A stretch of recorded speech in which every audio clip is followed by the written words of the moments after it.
Audio Studios. Podcasts, radio, news.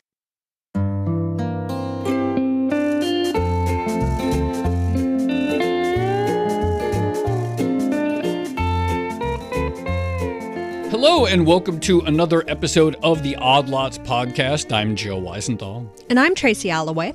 Tracy, remember that episode we did several weeks ago about waste and fraud and abuse in Medicare? I do. It was full of interesting facts and figures, such as the U.S. government spends 1% of the federal budget on dialysis. And the thing about that episode, so we were talking to BU Professor Jetson Leader Louise, the thing about that episode that's striking is if you look at government spending, and probably a lot of all bureaucracies, even outside the government, but if you look at government spending or government waste or government fraud, et cetera, there are many things that everyone can point to and say, this is waste, this is bad, we should change this.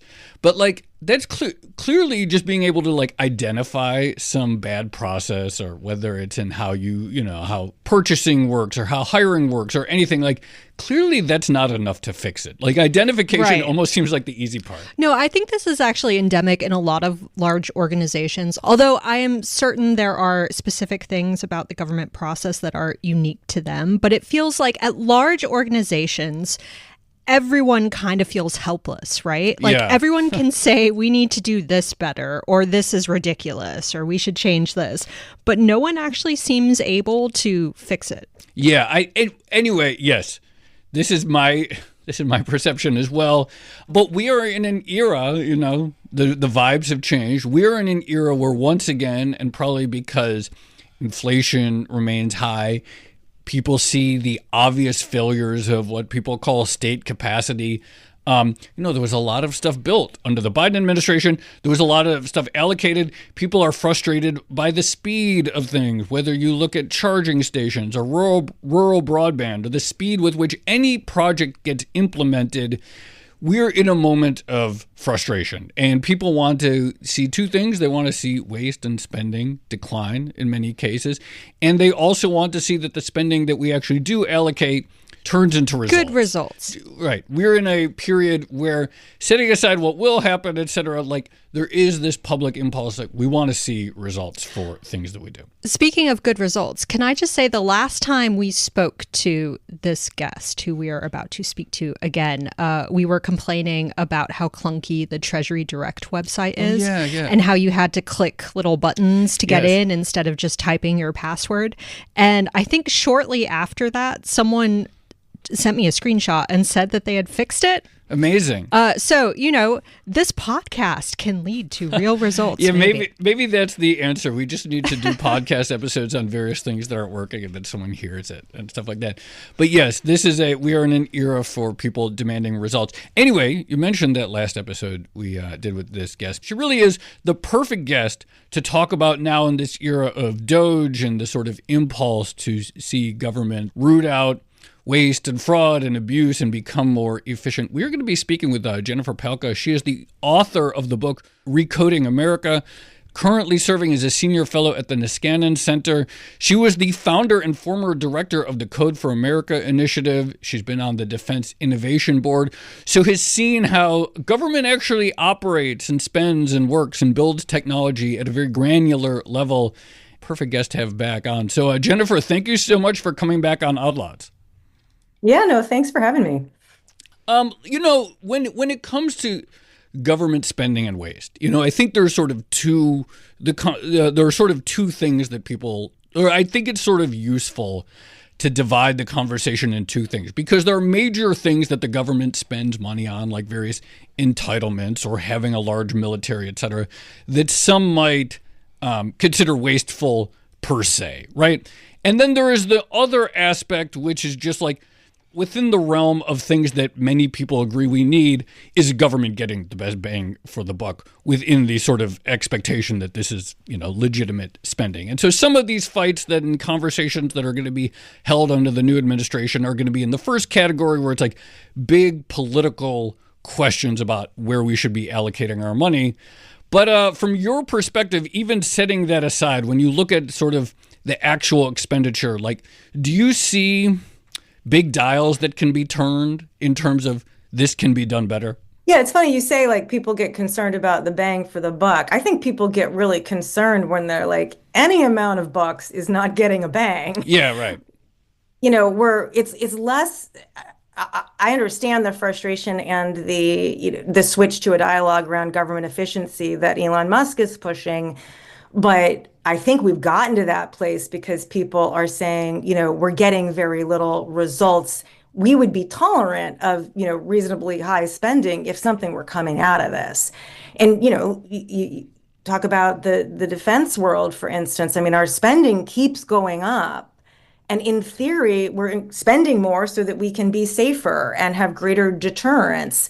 And in reality, I think that greater spending is actually keeping us from making the changes that we need to make such that the system is more effective and efficient. People just still do these like big bang projects because they have the money for them.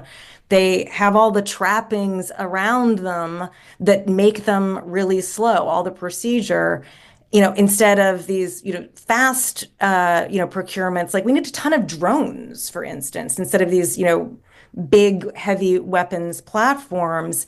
But we're still putting a lot of money into these things that don't get us any results for 20 years. By the time, we get the results, the thing isn't actually needed anymore. What we need is drones instead of ships.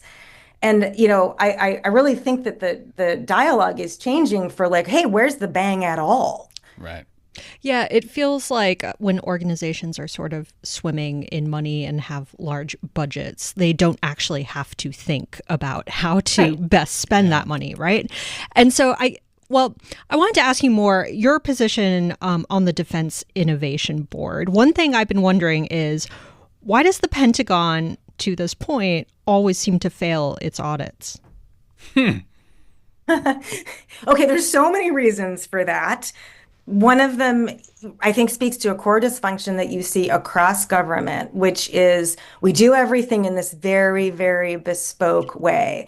So it used to be over 5,000 different back-end systems, including accounting systems just within the DoD. I don't think that number has gone down that much. How do you get so many different systems in, it's obviously a huge institution, but like you would think there would be a standard way to do accounting. But what happens is that Congress, puts some new requirement for reporting on this particular program or this particular department, and they go, okay, well, we need really bespoke software to handle these, sort of arcane and in the weeds kinds of requests from Congress or someone else. Some of them are like real, Congress isn't backing off on them, and some of them are kind of imagined. But that's how we get this like very heavyweight requirements development process in government, where like the job of a bunch of people for a long time is to go around to everybody and say, what are all the things that you're going to need for this system to work? Well, if you do that, they come up with a bunch of things. That means you can't just buy an off-the-shelf commercial accounting software the way that even a really big enterprise would, because you've come up with all these like bespoke things that need to happen. Some of them are real and some of them are invented.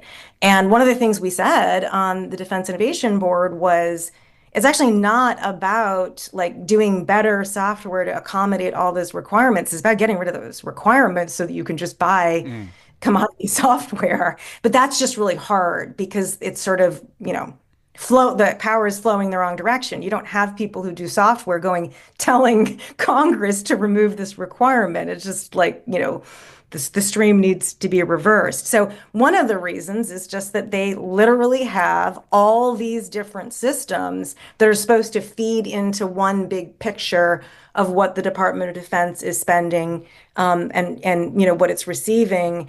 And it's just incredibly complicated. Now, there are other reasons as well, but I think that's one of the core dysfunctions that you see at play.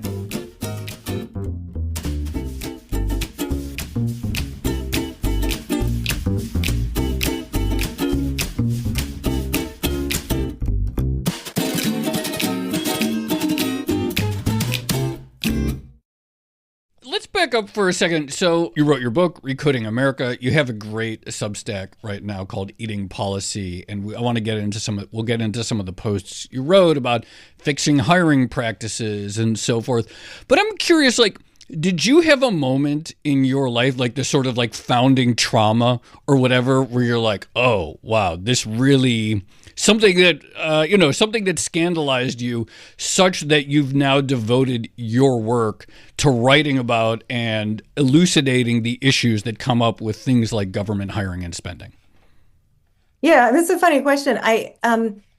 I think what happened was I started looking at this whole issue of government technology back right after Obama was elected, because we were working on this idea of Web 2.0, if anyone remembers that, and Yeah. what would Gov 2.0 look like. And some colleagues and I were sort of going to DC and talking to people about how software got done in government. And I remember this story. This is not the traumatic part, but I remember the story from this guy who'd come from Silicon Valley, and he was working with the Department of Labor. And he was like, let me explain to you how we do stuff here. It's like you have to get soldiers from New York to DC, and you go out and like source the iron and like, have engineers spec out the requirements for the engines, because you're going to build an entire railway instead of just buying the soldiers some train tickets. And I'm like, that can't be right. That's crazy. But as I got into it, actually, that really is how this works often. There's just not this sense of like, just how to use what's out there because of this obsession with, doing everything from the ground up. But before I worked in tech, my first job out of college, I worked in child welfare agency. And I saw how badly the operations were there. And you really see up close what's at stake, these kids' lives. And I thought, oh my God, if we're doing software for the Department of Labor this bad, this is also affecting things like child welfare. And we really ought to be putting like the best our country has to offer on the biggest problems. And it's kind of the opposite. And that's really what made me, want to start Code for America. Say more about the process of building everything from the ground up. Because I remember the last time we spoke to you, one of the crazy numbers in that conversation was the amount of requirements for a specific software project. What is the exact process? Like, walk us through the life cycle of putting out a government. We can talk software in particular because you have a lot of experience with that, a government software project. Where does it start? What are the various like hoops that people have to jump through? And then where does it end up? Yeah, maybe I'll talk about the unemployment insurance system in California, which I worked on very briefly as the co-chair of the strike team in that first year of the pandemic, when everyone was waiting for their checks, and it was really a disaster. When we came in, because there was this huge backlog of claims, in fact, just coincidentally, the team at the Employment Development Department had just finally gotten to the point where they were going to put a bid for sort of a modernization, they would say an upgrade, they call it business system modernization, out to vendors. And I don't remember the exact number of requirements in it, but it was in the thousands. And they had been working on that for 11 years. Wow. So they started the requirements gathering 11 years ago, and they were just putting it out to bid. And I think we became extremely unpopular by telling the governor's office, you really should not bid that out. It is, even if it were 1 year old, it's now totally outdated, because now we understand the problems that need to be solved much better than you did a year ago, but certainly better than you did 11 years ago. And they did actually stop that and sort of revise it. But like, why are there those thousands of requirements that take, I don't think that, I should be clear, I don't think the requirements gathering was 11 years. It was a big chunk of that 11 years. Then you have sort of putting together the RFP and all, getting it approved through the legislature, et cetera. So, why does it get so big? Well, I think UI, unemployment insurance, is a good example of this. So unemployment insurance started in the 1935 Social Security Act.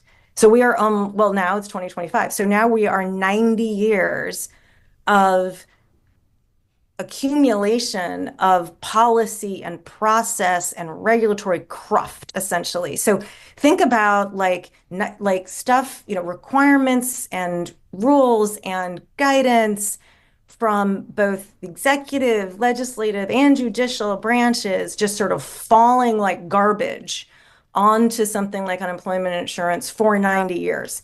Like a rule of thumb is we always add, we never subtract. And this is a fault of our legislatures, primarily, not the people who run the unemployment insurance system. They kind of feel like they can't do anything about this accumulation. What they do then is try to accommodate all of these changes over time while never actually fixing the underlying system. So like one of the metaphors someone else used for me is like layers of paint just get put on. Well, especially if you've lived in like an apartment in New York that's been painted like 90,000 times, eventually it cracks. That's sort of what's happening. Or my other metaphor was just like archaeological layers.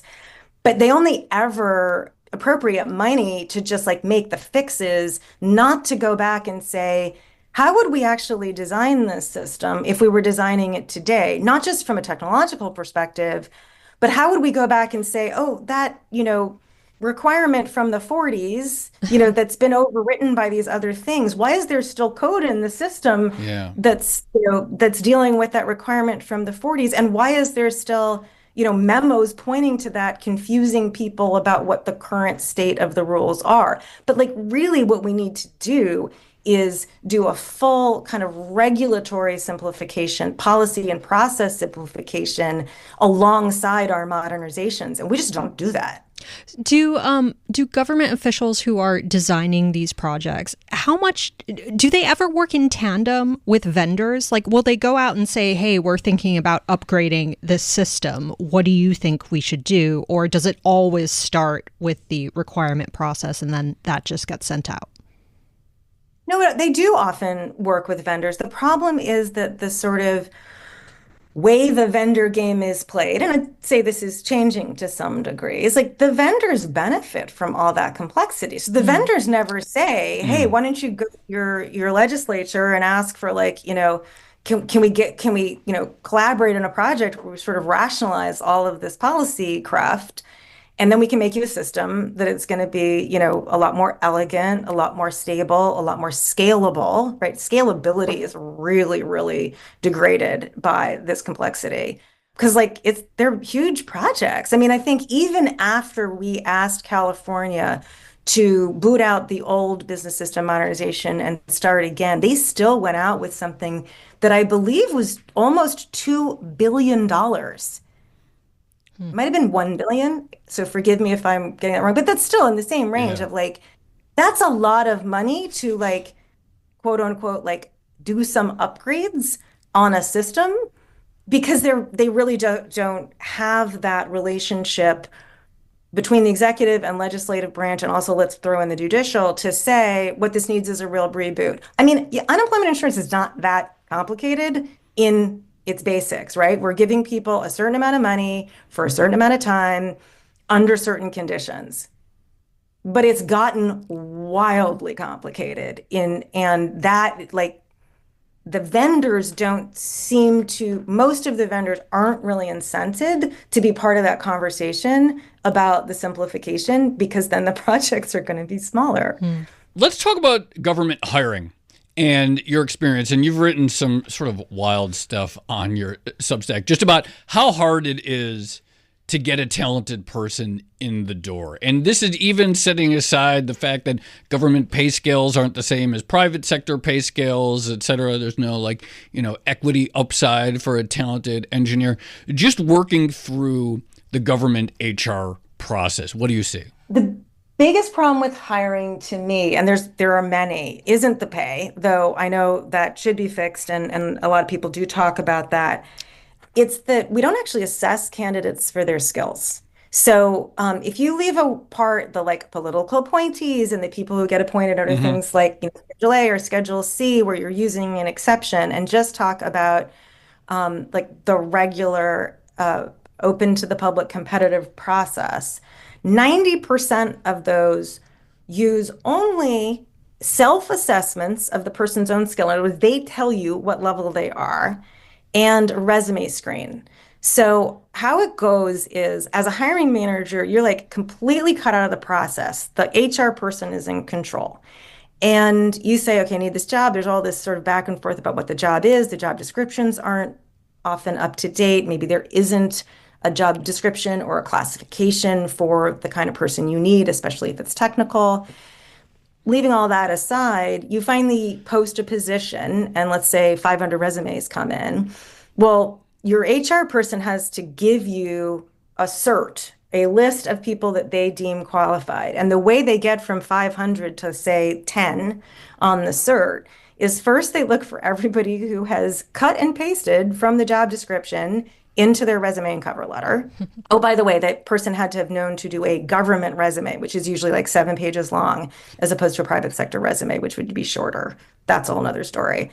So anyone who has exact matches between the language in the job description and their resume can go through to the next step. Of those, the people who rate themselves as a master on all levels then can go through to the next step. And from there, they apply veterans preference. Now, I am a fan of giving veterans preference, but when you have down selected out all the people who didn't want to cut and paste or didn't want to basically lie and just say that they were a master on every competency, the good veterans probably haven't ended up on that cert. And so as a hiring manager, you're given a cert of people who just, knew how to play the game, but don't necessarily have the skills. And half of the time, the hiring manager just rejects the cert. So like an example of how this works with that, looking for exact matches was this guy that we found when we were working on the Defense Innovation Board who had literally won the Hack the Pentagon contest.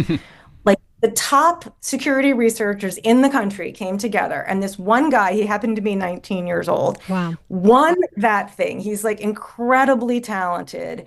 And the people there recognized this is the kind of guy that we need in the Pentagon, making our systems more secure. So they try to hire him. But his resume, just details, all the programming languages and frameworks that he knows how to use, because that's what you would talk about your experience with specific frameworks and languages if you were applying for a private sector job. And the HR people look at that and they go, we have no idea what that means. That doesn't match at all our language. And he gets kicked out literally, in the first down select. But it doesn't stop there. Like the people at the Pentagon continue to try to get this guy hired, and pretty high level people kept intervening as they tried again and again to get Jack Cable hired. And it took months for him to finally get through the process. In between, one of the HR people told him, why don't you go work for Best Buy selling TVs for a year? Because then you'll be qualified. That is nuts. So just to be clear, because he said on his CV specific programming languages like I can use Babel and I'm an expert in, I don't know, NPM or whatever, the HR manager didn't recognize it and they're like, this is not what we're looking for.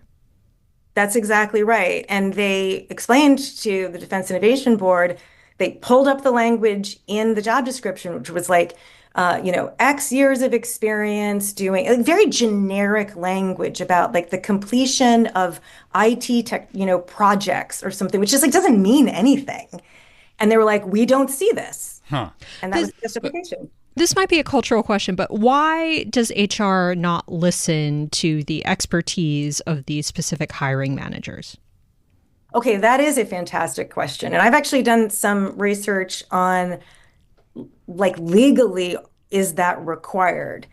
And I'll give you the answer in a second, but I think the real answer is that they're extremely risk averse. And one of the principles that they're supposed to uphold is a principle of fairness. And I like fairness. I think that's great. But the way that it gets applied is that essentially saying, we have all these very, very specific rules designed to keep bias out of this process. And we are experts in those processes and those rules. And so only we can ensure that this process occurs without the introduction of bias and or some perceived or real deviation from the rules. And so they call them subject matter experts. Like, in other words, if you're hiring for a programmer, like, you would kind of want a programmer to evaluate that person, but programmers are not allowed to evaluate the person, again, in 90% of these cases, because they might introduce bias. And it's a perfect example for me of, like, if you read the merit system principles that came out of the Civil Service Reform Act of 1978, thank you, President Carter, that was, an important thing that he did. They sound really great. And they talk about, hiring on the basis of merit, and fairness is in there as well. And if you read them, you would say, these are fantastic. Federal hiring is great, no problem. But what happens is, as they get operationalized, they go through what I call the cascade of rigidity, where each step down from sort of a law or policy into, like, the way HR managers actually work on a daily basis just gets incredibly rigid.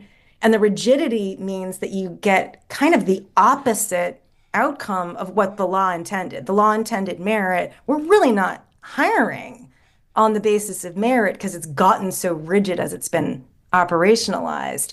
And I asked one of our researchers to go look into this, like, is it in the law? Is it in the regulations? Is it in the guidance? Like, who wrote in that HR managers control this process and hiring managers don't have a say? And it turns out it just sort of appears in this thing called the Delegated Examiner's Operations Handbook, which means somebody wrote this operational handbook and said, this is the HR manager's job, and so that's what people do. But, like, the law never said that, and neither does the regulation. Okay, so 500 people apply for a job. You get 10, the hiring manager sees 10 names. They sort of might have a feeling that these can't be the best of the 500. Can you say, look, just give me the 500, let me scan through, click on some of them, because a good hiring manager probably has some intuitions about what a good candidate might look like. Like, will they let you see that 500 person list? Well, I maintain that there is nothing legally that keeps them from doing that. But on a practical basis, no, they're not allowed to. So you touched on this earlier, but part of the reasons all these requirements have been codified is for reasons of fairness. And the U.S. presumably doesn't want to go back to a system of patronage or nepotism or people hiring their friends and stuff like that. What would be, I guess, the suggested guardrails for stopping the government from doing that, or maybe balancing, the two things, fairness and hiring based on merit? It's a complicated question because of what I described earlier, which is, if you don't solve the problem of everything getting more rigid as it gets operationalized, even acts of Congress to change civil service rules at the highest level kind of don't have the intended effect. But we are still always going to be trying to balance those things. I maintain that essentially the merit system principles defined in that 1978 CSRA are great.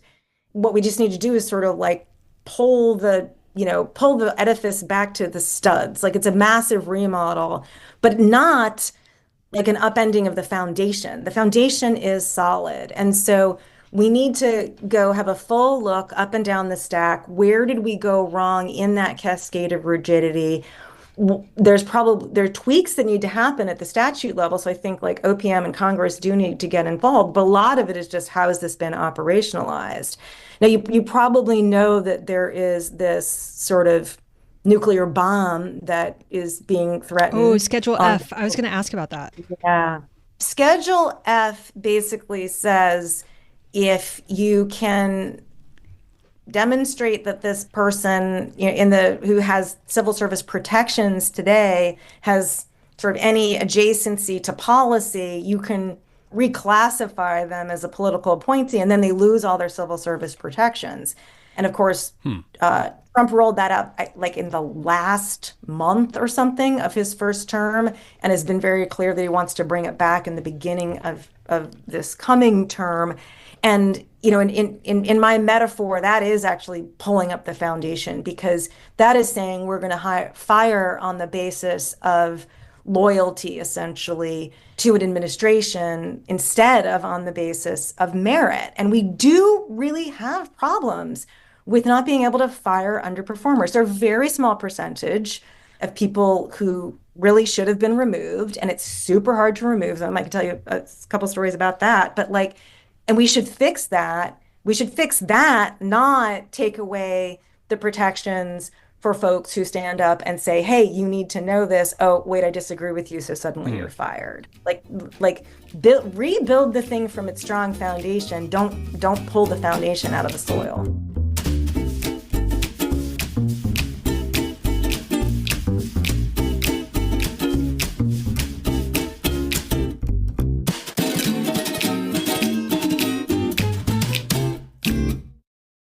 By the way, I'm looking at the Delegated Examining Operations Handbook. Oh, I'm sorry. No, it's How long is it? 318 pages, many flowcharts, many subsections, many appendices.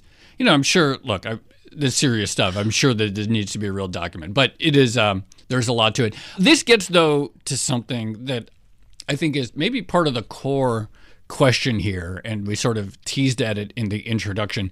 It's easy enough to identify these issues and say, look, this is absurd, and I imagine that if a lot of people experiencing this would agree, and probably over the years in government, many people have come to the same conclusion that you have about the absurdity of some of these workflows and so forth.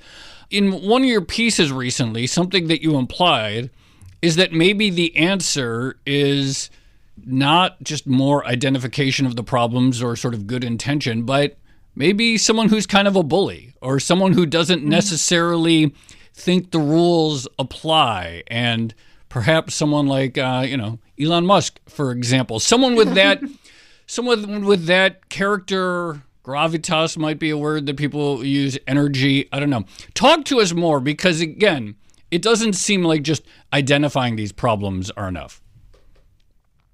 Well, I think evidently it hasn't been, because we haven't done that much. The Chance to Compete Act is a good move in the right direction. It's passed both houses and is, I presume, will be signed by President Biden before he leaves office. And it does a lot actually about the assessment problem that we just discussed, but it probably doesn't do enough in my view.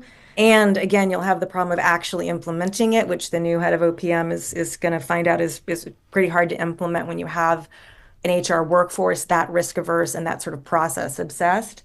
So yeah, I'm in that weird position as a Democrat and someone who very much cares about the rule of law and values the institution of government and wants to see it succeed, in part because we have all these challenges that government is the only institution that can really meet them, in my view, at least meet them in a way that is consistent with the democratic principles of our society. And yet we have neglected that kind of change, or we've just been not bold enough in trying to change the system as it exists today. I think it's part of culture of both the left and the right to fight a lot about, like, I'll call the what of government, like what bills are we passing, the Chips and Science Act and the Inflation Reduction Act, and the bipartisan infrastructure law. Those are all the what, and like they were really good, I think, in a lot of ways, but we neglected the how. And the how is all these things like the functioning of government and hiring.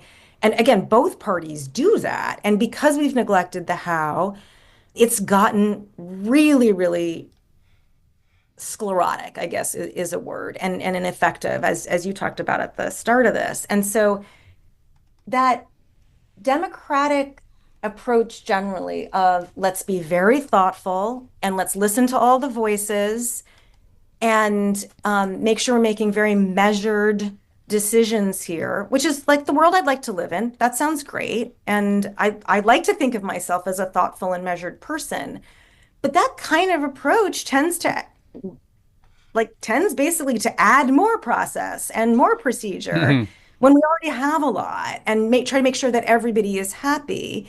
And the result of that has been that we're not achieving our policy goals. And so I'm in that uncomfortable space of saying, I don't really agree with a lot of the policy goals of the incoming administration, but I have to acknowledge that a sort of extremely disruptive approach might be needed for us to just get out of the rut that we're in of always adding and never subtracting, and hope that the cycles of, change in power mean that, if the party that I prefer ever gets back into power, some cleanup would have happened, and then they can sort of rebuild in that thoughtful, considered way that Democrats tend to do, rebuild something that's quite healthy and not, out of sort of this cleanup, but recognizing that this period of disruption could be quite bad in many ways, and yet maybe needed. I mean, there have been some virtually process-free suggestions for firing workers made by Musk and Vivek Ramaswamy. I think Ramaswamy wanted to, didn't he want to fire all employees with odd-numbered social security numbers or something? He did. And I will say that, that's just really dumb idea, because the people in government who are the biggest advocate for change, who could be Vivek and Elon's, greatest allies in making the kind of changes that or at least reasonable changes, would probably get fired, leaving you with the ones that should have gotten fired. But I will also say that he said that on the campaign trail. And he's since given interviews that, and I'm not trying to defend him, but he's since given interviews that demonstrate quite a bit more understanding of the right ways to do this.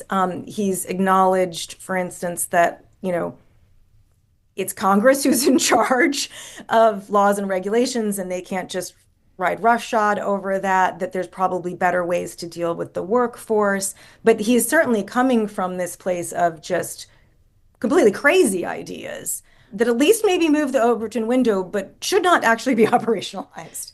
Can you give an example of, I understand we haven't done any big reforms to the hiring process, but I imagine there have been some attempts previously to improve it at the margins. Are there any successful demonstrations of changes here? Under the first Trump administration, a team at the United States Digital Service started something with the absolutely awful name of SMEQA, which stands for Subject Matter Expertise, Subject Matter Expert Qualifying Assessments. I know, but it just doesn't sound. Hey, at least it's not Doge, right? At least it sounds serious. Anyway, keep going. Versus Doge. Anyway, keep going. Well, the funny thing is, it sounds very government. Yeah, it does sound government, which I'm okay with.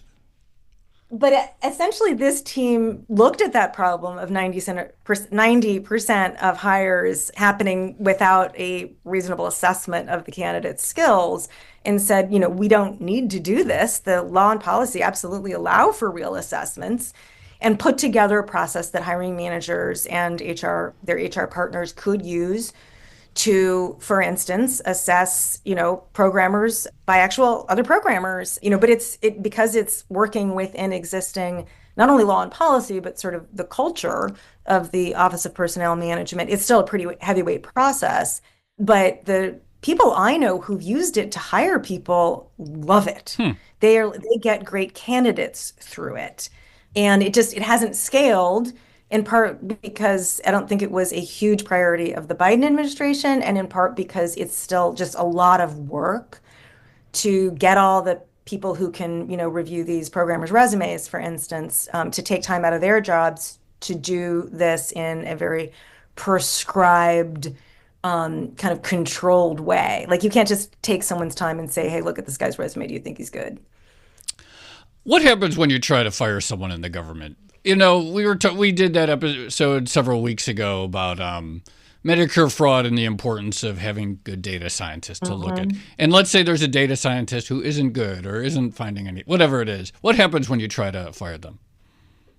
So most of the time, on a practical basis, what happens is they say, that HR will tell you, it's going to be impossible to fire this person. Don't give them a bad rating, because if you give them a bad rating, we won't be able to transfer them. So let's work on like finding a transfer so they can be someone else's problem. Not great. I heard from a friend recently at an agency who got a complaint. One of the employees on his team complained about the team leader who reports to him. She filed a formal complaint because that manager hadn't given her an outstanding or exceptional rating. Now, this person had been absent a ton of the year. Her skills were way outdated. And the HR team said, well, the best thing to do is to, assign her some work that she can do, or very specific work that you don't think she'll be able to achieve. But, you can't push back on this. We would lose. And, so we're just going to sort of manage the situation. And, oh, by the way, your manager is potentially in trouble here because of this threat of a lawsuit. So it's like completely upside down. And what they will do is try to get that person to be moved on to be someone else's problem. It's really important to note that there is nothing that says you can't fire people in government. And there is some number, I'm forgetting it, that do get fired every year. So it's not impossible. The law doesn't prevent it by any means. It's more that there are many, many pathways for employees to protest, not just being fired, but like being given anything other than the top rating. And because they have all those pathways to protest, they can sort of run the clock out on all of those, sucking up all of the time of the managers and the HR people and the lawyers in a way that just nobody, everyone's like, it's not worth it. Like, we can't get our work done if we're going to also try to manage this person out. And so they give up. It feels like there's also an incentive problem where if you're a manager dealing with a bad employee, even if you manage to give them to another team, there's no guarantee that you're going to get the headcount to replace them. And of course, you have to start the hiring process all over again, and you don't know who you're going to get. And I feel like in politics, especially, or government bureaucracy, where there's a lot of presumably internal infighting and, office politics, that there's a lot of empire building as well, right? Like, people do not want to see their teams reduce and their budgets reduce. That is 100% true. And I think it's an interesting dynamic right now with this sort of threat of, mass firings going on, that instinct of, I am more important the more people report into me is sort of rearing its head in a way that I wish it weren't, because I think public sector employees have a lot to be proud of in terms of the results they can produce for the American people. And that ought to be their metric of pride and status, not how many people report to them. And again, I'm not a big fan of this, like, let's, make every civil servant afraid to come in every day. That kind of rhetoric is very sad to me. But I think it's also true that the civil service should, measure its value a little differently than it often does today. And I'm not saying it's everyone, but that instinct of empire building isn't as healthy as we would like. Jennifer Pahlka, thank you so much for coming back on Odd Lots. Maybe we should have you back like in a year. You can sort of give your assessment on what you've seen so far. We could sort of do regular Doge report, updates? Regular Doge report cards and updates. I love that. That'd be great. We'll see if Doge is even around. Yeah, right. We'll see if it even exists or if they all get bored. All right. Thank you so much. That was fantastic.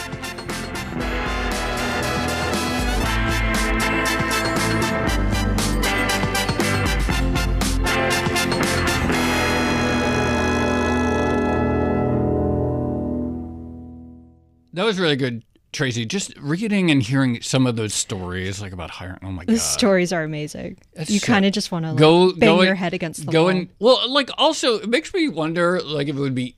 I don't know anything about applying for a government job, but if you just sort of know the hacks, right? If you just sort of know what a government resume is supposed to look like and the importance of copying and pasting, keywords and getting past that initial round. That seems like that's good alpha for listeners. If you're ever applying for a government job, some good advice there from Jennifer. Yeah, the best government officials, the most effective government officials are the ones who know how to copy and paste. It's depressing, isn't it? It is. Oh, gosh, there was one thing I actually forgot to ask Jen, but you brought up that 300-page document, and it struck me that I doubt anyone is reading that from cover to cover, right? Probably not. And so if you were looking to streamline some of those processes, again, I know identifying the problem isn't the biggest issue here. It's actually trying to fix it and act on it. But it seems like you could use AI to go through a lot of those rules, right? You got to wonder, yeah. Yeah, and say, can you make this flow chart that goes on for 5 pages, reduce it down to, I don't know, half a page? The other thing I would just say is that a lot of the sort of, I would say, pathologies of the government are, in my experience, pathologies of large organizations, period. Right. And I think you find people... there are frustrations you have as a customer to large companies. There are frustrations you have as an employee of large companies. These things exist the way sort of certain institutions within an organization perpetuate themselves by holding on to power, by sort of a strict adherence, a handful of people that really know the rules. People that know the system. People that build the systems that no one else can understand. And they're just really hard to root out. And so they're hard in any organization. And obviously, private sector entities sometimes benefit because someone says, look, we really need to cut this area or whatever, in a way that often hasn't happened in the government. But these are really tough problems in organizations. And I think anyone who probably is in business school and goes into any Fortune 500 company would probably be faced with sort of similar challenges in reforming any organization. Absolutely. And I will say this is obviously a highly politically charged issue, but, I think everyone on both sides of the aisle can agree that they want an effective government, right? You want a government that is doing good and productive things and not wasting people's money, because at a minimum, that feeds into a perception problem. And so this is a really interesting topic. I think we'll do more on it. Absolutely. Okay, shall we leave it there? Let's leave it there. This has been another episode of the Odd Lots podcast. I'm Tracy Alloway. You can follow me at Tracy Alloway. And I'm Joe Weisenthal. You can follow me at The Stalwart. Follow our guest, Jennifer Pahlka. She's at Pahlka. And definitely go check out her Substack and her book. Follow our producers, Carmen Rodriguez at Carmen Arman, Dashiell Bennett at Dashbot, and Cale Brooks at Cale Brooks. For more Odd Lots content, go to Bloomberg.com/oddlots, where we have transcripts, a blog, and a newsletter. And you can chat about all of these topics 24/7 in our Discord, discord.gg/oddlots. And if you enjoy Odd Lots, if you like it when we dive deep into various bureaucracies, then please leave us a positive review on your favorite podcast platform. And remember, if you are a Bloomberg subscriber, you can listen to all of our episodes absolutely ad-free. All you need to do is find the Bloomberg channel on Apple Podcasts and follow the instructions there. Thanks for listening.